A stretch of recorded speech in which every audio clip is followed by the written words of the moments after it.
Numbers from you yesterday, specifically on the SUVs. We see one behind us. I think the number that people really latch on to, though, is that you're expecting half of that growth to come from outside the BRICs. Where is that growth coming from? I guess overall we are really cautiously optimistic, not only for today but also optimistic for the future of the overall automotive industry, but especially of the premium segment of the automotive industry, and especially also with our cars, with a strong performance, with a strong substance. We are convinced that we can increase more all around the world. But can you say where that non-BRIC growth is coming from? Which are the markets that excite you? It's BRICs, it's Mexico, it's Indonesia, it's Brazil. All these kind of countries are really coming up. Wealth is created in these countries. GDP is growing quite impressively. And so there we also expect further growth of the car automotive industry. Now, so just look at those numbers a little bit more. If half is coming from outside the BRICs, half from within the BRICs, should we assume that maybe growth in China is easing off a bit? I mean, if it's going to be a smaller part of the overall pie? No, we are very optimistic also for the Chinese market.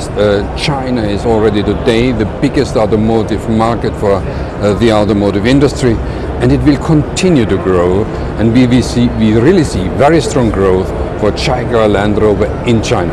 Okay, now turning to your product pipeline, 8 new or significantly updated cars coming out in the next year, I think.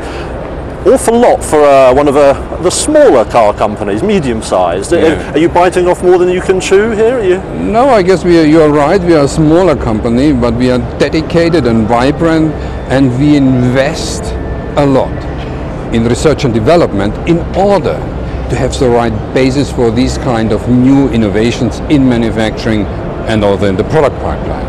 And overall, I guess you see also strong demand all around the world for our Jaguar Land Rover product, and that gives us the confidence that we really can deliver.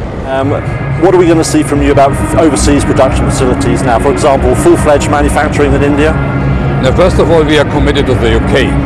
And out of that reason, for instance, we announced yesterday that we are going to increase the production capacity in our new engine manufacturing center.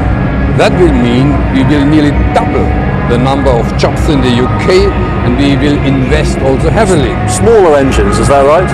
The 4-cylinder engines are all new family of aluminium 4-cylinder engines in CO2, but also performance direction. Will smaller engines mean smaller cars and smaller margins?